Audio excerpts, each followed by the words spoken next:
welcome to the Silverbird Selection, and today's game review is Zenji. This was a game that was originally released by Activision in 1984, re-released in the Firebird Silver Range packaging in 1987, and I've got this rated rarity-wise as uncommon. There are a few copies out there, but it's fairly hard to find, and they do fetch quite a high value, some of these copies that I've seen on eBay. Luckily though, my copy only cost me 99p, so that was a bargain, I think. Well, was it a bargain? We'll find out when we play the game, won't we? Here's the front cover of the game then, and as you can see, we've got a electrified head. I would describe that as being hit with lots of lightning bolts, and above it is the Zenji logo, which is quite dramatically done. I would say this has got quite a mystical look to it. Not too bad, but it's not amazing. The spine has got the Zenji logo on and a bit more lightning, and on the back, as you'd expect, we've got a couple of screenshots, quite blurry, hard to make out exactly what's going on there. And the blurb about the game is somewhat obscured by one of these lightning bolts, but it says, "Help Zenji to stabilise the power station before he melts down." And we can also see a couple of things at the bottom here. Firstly, this was originally bought from a Virgin Megastore, I presume, for $1.99. Price tag still stuck on there. And also, this won a Zap Sizzler. So obviously, it was reviewed before the packaging was completed. So as usual inside, we've got a list of games also available in the Silver Range. We've got a mail order form, and we've got the instructions. And it says Zenji's copyright Matt Hubbard, so no mention of Activision there. And for the game description, it says direct Zenji through the microcircuits of Delta B reactor to provide a continuous circuit, but don't run out of time or the proteo converter power source will inevitably atomize you. Well, inevitably. So moving on, we've got some loading instructions as always, and then more gameplay instructions. Control using the joystick. You've got to turn all the corridors yellow. This is achieved by moving Zenji to a chamber, rotating the pathways. And it says the timer will continually count down at the bottom of the screen. If this reaches 0 and the circuit has not been completed, you'll have spent too long in proximity to the reactor and will vaporize. You start your work with 1 head and 4 on reserve. Sounds a little bit like Crichton in Red Dwarf, that, with his spare heads. And then it's got some scoring information as well, basically saying there's a timer and the quicker you complete the level, the more points you'll get. The loading screen is slowly drawing itself onto the screen, and we've seen these before from all the other Activision Firebird collaborative re-releases. So you can see the Firebird logo, the Activision logo, and then the name of the game at the bottom there, which in this case is quite obviously Zenji. And that warning about removing any cartridge, for example, Action Replay 3 Fast Load and whatever the FF4 is. Okay, so the game's loading, and you can see a little demo of the actual gameplay here.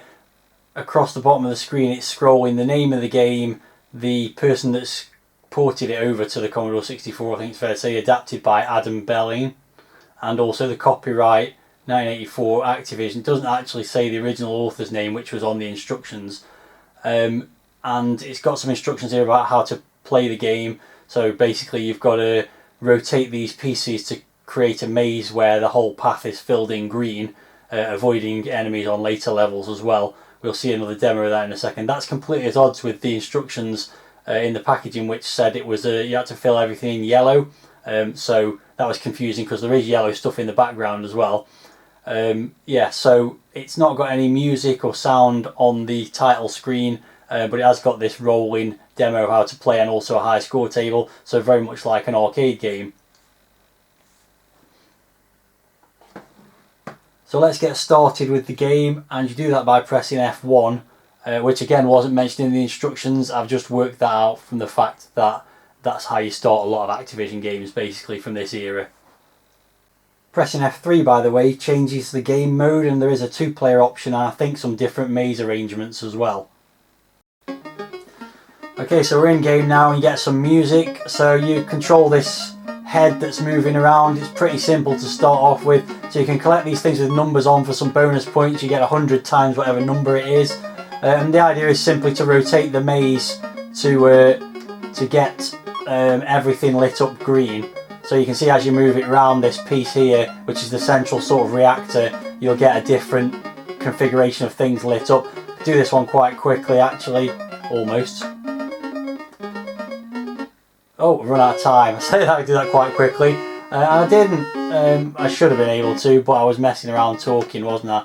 There we go.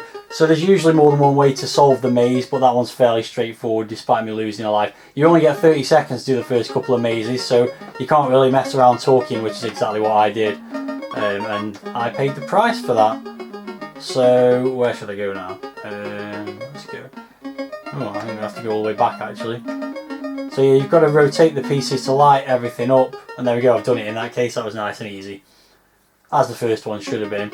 So now the maze gets bigger, you've got more pieces to rotate, and also the first of several different types of enemy that start to appear on the screen. Hitting them also means you lose a life, or as it's described in the game, a face. So I've just got a couple to link up here, and I think, how can I do that? Just by doing this, I think. There we go. So it's a puzzle game, I guess you'd say, with some action elements as well. Takes a little time. I mean, obviously I've played it a few times, and that's why it doesn't seem that I'm doing particularly badly.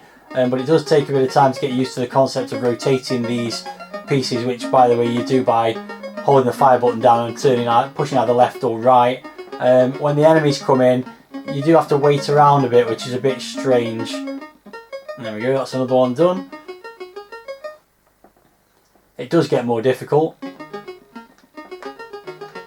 Not many options here. In fact, that's not a good start either. How are we going with that? Okay, right. So this is one where you've got to rotate a horizontal pipe vertically. Oh, I've messed that up completely. There you go, that's what happens when an enemy gets you.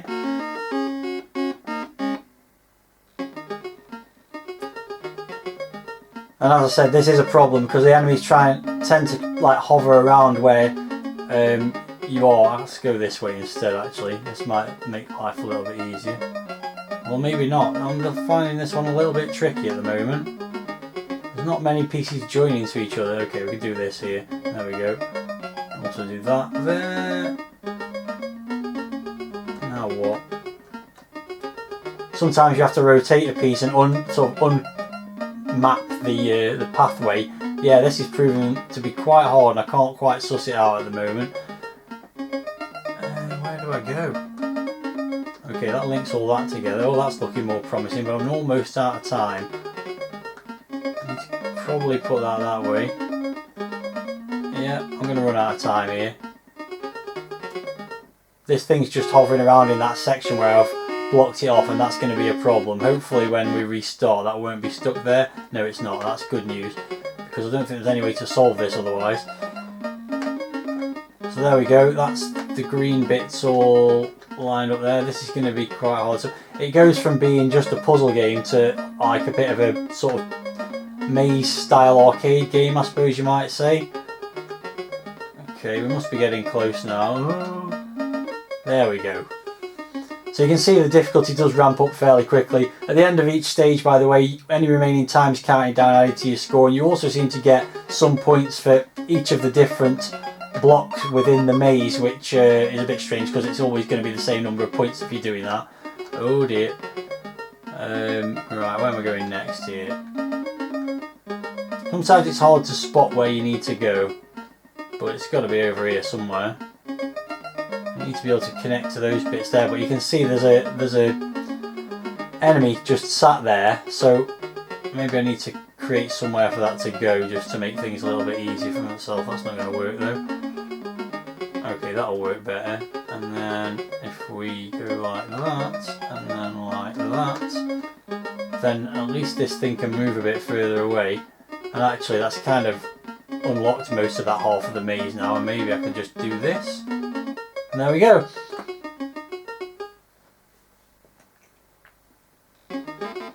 So graphics are fairly straightforward, they're pretty blocky, it's typical sort of early Commodore 64 graphics, but they do the job quite well. And the sound is just the music, although there is now the noise of one of the enemies firing a laser blast just to make things even more difficult. But yeah, generally speaking, the sounds are fairly limited just to the music, which is pretty nice. It's obviously got a sort of East Asian, Japanese or Chinese kind of feel to it. I'm not clear exactly what area that's from, or if it's just a coincidence really. What are we doing here? connect those up like that, but then I can't connect. There we go.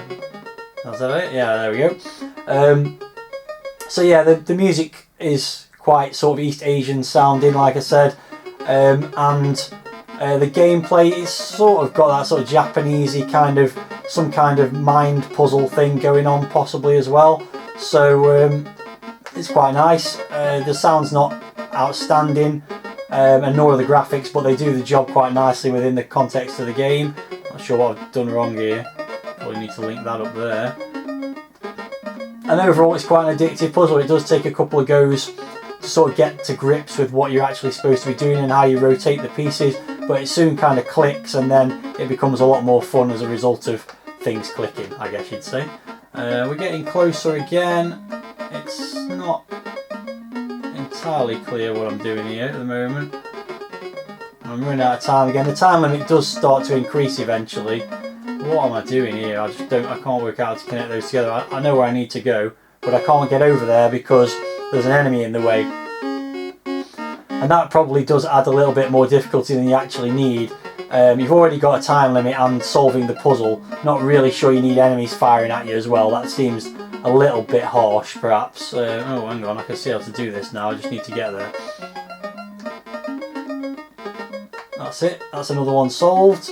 Past 5,000 points now. You do get an extra life at 10,000 points. I probably won't get that far, to be honest. I've got no lives left now, so one more mistake and I'm done for. That thing's moving quickly. Okay, what am I doing here then? If I join those up, that's filled most of that up. I need to get down to the bottom somehow. So yeah, I guess part of the idea is to sort of make the maze... Oh, actually I might be able to solve this one. That was a surprise, I wasn't expecting to get through that. Yeah, to sort of restructure the maze to allow enemies to divert them off to somewhere where you don't want them.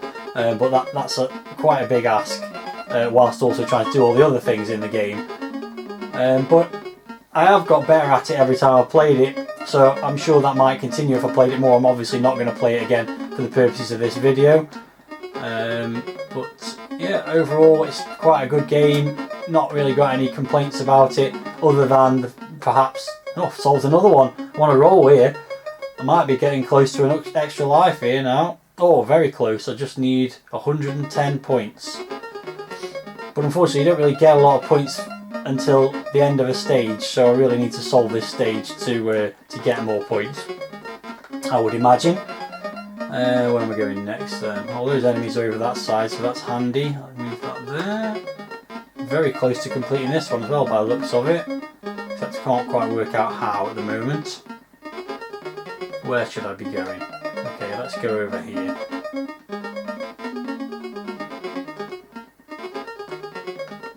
Oh, he's got me. Oh, that's annoying with only 110 points left to get an extra life.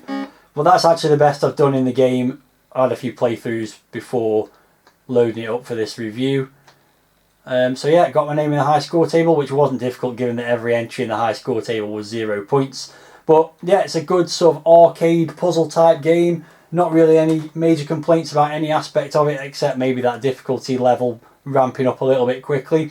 So let's go through the review scores just to finish things off. So firstly, the packaging, I'm giving a 6 out of 10. Wasn't that impressed with the front cover, and the instructions were a bit lacking. A couple of the keyboard controls that are needed aren't mentioned, and also it says you've got to fill the whole pathways in yellow when it's actually green. So I'm not sure what's going on there. Presentation is nice. It's not got any music or anything like that, but it has got all this information about how to play the game, which is handy given that the instructions didn't give that, and also high score table and a little demo of the gameplay as well. So I can't really argue with much there. I'm going to give it 8 out of 10 for presentation. Graphics are pretty basic, so pretty much typical for 1984 sort of era, quite blocky, not a lot of detail in them, but they do the job quite nicely for this kind of game. I'm going to give them a 6 out of 10. Similarly for the sound, it's basically just some music, but the music's quite nice and seems quite fitting for the game, so 6 out of 10 for that as well. And playability, it's a nice playable, fairly addictive arcade puzzle type game. As I mentioned, perhaps having the enemies and the time limit is a little bit too much, and the difficulty does ramp up quite quickly. So I'm going to give it a 7 out of 10. So pretty good scores across the board there. That gives it an overall score of 7.4, and not sure I'd want to pay the $9.99 or whatever asking price for the full price game, but for $1.99 it's a bargain and well worth it, I would say. So there you go, that's my thoughts on Zenji, and that's been one of the better games of the last 10. Quite happy to play that, having played quite a lot of crap games recently. If you've got any thoughts about the game, then let me know in the comments. Zenji was my 60th game review, so that means my next video in the Silverbird Selection series will be a comparison of my review scores with Zap and Lemon, as you should be used to by now if you've been watching the series. After that, they'll be doing more game reviews, obviously, so let's pick out 2 more games from the tin and see what we get this time for you guys to vote for. Okay, so first up we have Biggles, which has already been out of the tin once, and up against that is another game that's also been out of the tin once already. So this is a sudden death playoff between Biggles and Code Hunter. So I'll just read you the summaries of those 2 games again, just to remind you what they're about. So for Biggles it says, "Chocks away Ginger, the film brought to your computer." And for Code Hunter it says, "Confused, vexed and frustrated? No, you will be." So there you go, those are the 2 game options, Biggles or Code Hunter. Let me know in the video comments which of those games you'd like me to play, and I will play it in a future video, and the other one will go back on the pile to be reviewed at some point in the future. Thanks very much for tuning in to watch this video, and I'll see you again soon.